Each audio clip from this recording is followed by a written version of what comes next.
Hey everyone, welcome back to the Deep Dive. We're diving into a fascinating problem today, one that lurks beneath the surface of AI, especially when we talk about analyzing historical data in fields like finance or the social sciences. Yeah, it's like a hidden trap, right? It trips up even the smartest algorithms if we're not careful. Exactly. And the culprit. Look-ahead bias. Sneaky little thing it is. Especially in those big, powerful language models we hear so much about, those LLMs. You're spot on. Imagine you're trying to build an AI that predicts stock prices, right? Classic challenge. But what if your AI has accidentally peeked into the future, seen tomorrow's news before it's supposed to? Oh, that's not fair, is it? Like knowing the winning lottery numbers before you buy a ticket, the results are going to look spectacular, but they're totally meaningless in the real world. Exactly. That's a look-ahead bias in a nutshell. And the problem goes way beyond just stock prices. Anytime we're using AI to analyze the past, especially in areas where timing is everything, this bias can completely skew our understanding. It's like trying to judge a historical decision. But you've already read the history books. You know how it all turned out. Makes it hard to be objective, doesn't it? And that's what makes this deep dive so fascinating. We're exploring a radical new way to build LLMs that are immune to this time-traveling temptation. Chronologically consistent LLMs, they're called. The paper we're looking at today introduces them, and I'm excited to break it down with you. The paper's titled Chronologically Consistent Large Language Models. And it's really ambitious stuff. We're going to get into the nitty-gritty of their strategy, see what kind of amazing results they got, and try to grasp the theory behind building LLMs that are, well, honest historians, you could say. Absolutely. And let's be real, for anyone working with data that unfolds over time, especially in fields like finance where that timeline is sacred, this has huge implications. Thank you for tuning in to Quantopian's Quant Radio, your AI-driven podcast exploring everything related to quantitative finance. If you enjoy this episode, don't forget to like and subscribe to stay updated on future releases. For more quant-focused content, join us at community.quantopian.com. There you can explore a wealth of resources, connect with fellow quants, engage in insightful discussions, and enhance your skills through our extensive range of online courses. Quant Radio is intended to help people develop their knowledge and skills in quant finance. This podcast is not intended to provide investment advice. And now, back to the episode. Let's set the stage. They wanted to build LLMs that could analyze the past accurately, right? But how do you train a super smart AI when you can only feed it the information that was actually available at a specific moment in history? Right. It's a bit like trying to teach someone about the internet, but they can only read books published before, say, 1995. It seems almost impossible. Yeah, like how do you get the insights without the unfair advantage of hindsight? What was their big breakthrough, their secret sauce, so to speak? Well, they had a pretty ingenious idea. Instead of building one giant LLM that knows everything, they decided to create a whole family of them, each one representing a specific year in time, like snapshots of AI knowledge. Oh, like a time capsule of LLMs. Kind of cool, actually. Exactly. And they named them ChronoBERT and ChronoGPT. They started way back in 1999, imagine that, and built a model for each year up to 2024. And the key here is that each model was trained exclusively on text data that was available up to the end of that specific year. So like ChronoBERT 1999, that model can only access information that existed before the year 2000 rolled in. It's like a digital historian frozen in time. Precisely. No peeking into the future allowed. But hang on, I can already see a few problems popping up. For starters, training so many different models, each with a specific knowledge cutoff, that must have taken a ridiculous amount of computing power. Oh, you're absolutely right about that. And then there's the issue of data itself. Think about it. The amount of digital text available back in, say, 1999, it was a drop in the ocean compared to what we have today. It's true. The early days of the internet, it was a different world. How did it get around these huge hurdles? Well, let's start with the computing power challenge. They weren't starting from scratch, luckily. They were able to capitalize on some very recent advances in training efficiency. These are kind of like algorithmic shortcuts, if you will. They make the training process much faster, less demanding on the hardware. And I bet those papers they cite, Warner et al. And Jordan et al., both from 2024, played a big role here with those new techniques like rotary positional embeddings and flash attention. Bingo. Those were game changers. They're kind of like, I don't know, imagine putting a turbocharger on a car engine. You get the same power, but you burn less fuel. And in this case, the fuel is computing power. Love the analogy. But what about the data problem? Not enough information to feed those early models, especially. How did they solve that one? They had to be incredibly picky, incredibly selective with what they fed these models. They took a cue from a 2023 paper by Gunasekar et al., which emphasizes using diverse and high-quality text, and they were super strict about filtering by publication date. So every piece of text had to have a timestamp, no exceptions. Absolutely. They even used this really cool tool called the Fine Web Edu Classifier. Pinedo et al. Developed it just last year in 2024. It's designed to weed out low-quality text, making sure that only the most reliable and relevant information gets through, like a super-powered fact-checker for the internet. So it's all about quality over quantity. But even with the best filtering, going back to 1999, they still had a limited amount of data to work with. How did they make sure the models learned enough? They use a clever trick called iterative training. Think of it like studying for a test. You don't just read your notes once. You go over them again and again until it really sinks in. Yeah, repetition, repetition. Exactly. And that's what they did with the models. They trained them on the same data multiple times, squeezing every ounce of knowledge out of it. Like, take ChronoBERT 1999, for example. It was trained on a massive 460 billion tokens, which is, well, a lot of data. And they ran it through that data set over 70 times. 70 epochs, as they call it in the paper. Just incredible dedication. That's a lot of studying. And what about ChronoGPT 1999? Did they use the same approach? Similar, but slightly different. ChronoGPT 1999 was trained on 21 billion tokens, and they ran it through the data about 3 times, or 3 epochs. Each model has a different underlying architecture, so the training details vary. Makes sense. But for the later models, for the years after 1999, did they still have to be so thrifty with their training? Not as much, no. As you can imagine, the amount of digital text grew exponentially over the years. So from 2000 to 2024, they were working with a much larger pool of data, something like 65 billion tokens.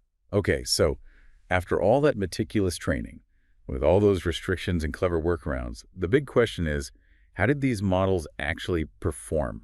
Were they as good at understanding language as those models that, had the benefit of peeking into the future? Well, that's where things get really interesting. They didn't just want to assume they had built something good. They put these models through a rigorous series of tests using standard benchmarks in the field of natural language processing, or NLP for short. So real-world tests, not just theory. Exactly. Let's start with ChronoBERT. They tested it on the GLUE benchmark. It's like a standardized test for LLMs, a way to see how well they can understand various aspects of human language. And did ChronoBERT hold its own, even though it was trained on such a limited data set, at least in its earliest versions? It's surprising, but yes, it did. Even ChronoBERT in 1999, the one trained only on data up to 1999, outperformed other models that were specifically designed to avoid look-ahead bias. We're talking about models like StoriesLM and FinBERT, which were considered pretty state-of-the-art. Really? So it was better even with one hand tied behind its back, so to speak? It's remarkable, isn't it? And here's the kicker. It even performed as well as, if not slightly better than, the original BERT model. And BERT, remember, was a big deal when it came out. It really revolutionized the field. Wow. So not only did it beat the models specifically built to be unbiased, it also matched one of the foundational models in the field. That's a pretty big win for their approach. But let's get specific. What were the actual scores? Well, ChronoBERT 2024, the most recent one, achieved a GLUE score of 85.54. And ChronoBERT 1999, even with that limited data, scored 84.71. Now, for comparison, the original BERT model scored 84.52. So really close. But they also compared it to Llama 3.1, right? Which I hear is much bigger and supposedly much smarter. Right, and that one got a score of 86.31. Still impressive that ChronoBERT, even with its smaller size and those time constraints, held its own so well against the giants. It really is. Now, the paper also mentions this idea of Pareto dominance over StoriesLM and FinBERT. What exactly does that mean? Is it just a fancy way of saying it got a better overall score? It's more than that. It means ChronoBERT didn't just win by a tiny margin overall. It actually did significantly better on almost all the individual tasks within the GLUE benchmark. The differences were especially big on tasks like COLA, RTE, and MNLI, which really test a model's ability to understand the nuances of language. So it's not just about being a little bit better. It's about being better across the board. Really impressive. But what about ChronoGPT? How did it measure up on these language understanding tasks? Well, they tested ChronoGPT on a different benchmark called HeliSwag. It's all about choosing the most plausible ending to a sentence, which requires a pretty sophisticated understanding of how language works. So like predicting what comes next in a story. Kind of, yeah. And on this benchmark, all the different vintages of ChronoGPT, every year from 1999 to 2024, They actually outperformed OpenAI's GPT model of a similar size. That's another win for their approach. But the paper does mention that ChronoGPT's scores on GLUE were lower than ChronoBERT's. Why is that? If they're both trained in a similar way, shouldn't their performance be more consistent? That's a great question. It really comes down to the underlying architecture of the models. They're built differently, optimized for different things. ChronoBERT uses what's called an encoder-based architecture, which means it processes an entire sentence or paragraph all at once. This makes it really good at tasks that require understanding the relationships between different parts of a sentence, like the classification tasks in GLUE. Okay, so it's like seeing the whole picture at once rather than just focusing on one word at a time. Exactly. ChronoGPT, on the other hand, uses a decoder-only or autoregressive architecture. It's designed to predict the next word in a sequence, which makes it great for things like text generation, like those AI chatbots that can write stories or poems. But this type of architecture isn't as naturally good at the kind of deep sentence analysis that GLUE tests for. So it's like ChronoBERT is a master of understanding the meaning of a whole sentence, while ChronoGPT is better at weaving together words in a grammatically correct and coherent way. A good way to put it. They're both powerful tools, but they have different strengths and weaknesses. That makes sense. But now I have a slightly more skeptical question. How do we know for sure that these models weren't somehow cheating? They weren't sneaking a peek at future information despite all the safeguards. How do they actually prove that this chronological consistency, that it was real? That's the million-dollar question, right? And they knew they had to address it head-on. They needed a test, a way to check for any sneaky time traveling going on. So they came up with a clever experiment. They decided to use the models to predict the outcomes of U.S. presidential elections. Now that's an interesting choice. Why presidential elections? Well, it's a high-stakes event, right? And the results are very clear-cut. Either someone wins or they don't. There's no ambiguity. Plus, the dates are well-known, and there's tons of data about past elections. Makes sense. So how did they set up this experiment? They used something called masked language modeling. They gave the model a sentence like, after the year U.S. presidential election, President Musk was inaugurated as U.S. president in the year +1. And then they'd see if the model could fill in the blank, the mask, with the correct name of the president. Oh, I see. So they're testing whether the model can identify the president elected in a specific year without knowing anything about what happened after that year. Exactly. And the key here is that they were particularly interested in whether the models could correctly predict presidents who were elected for the first time after the model's knowledge cutoff. Uh-huh.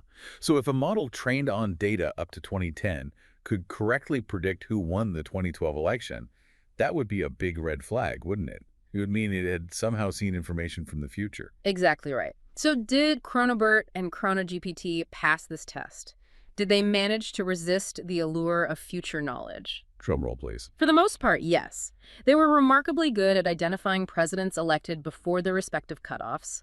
But crucially, they largely failed to predict presidents who were elected for their first term after their knowledge deadline.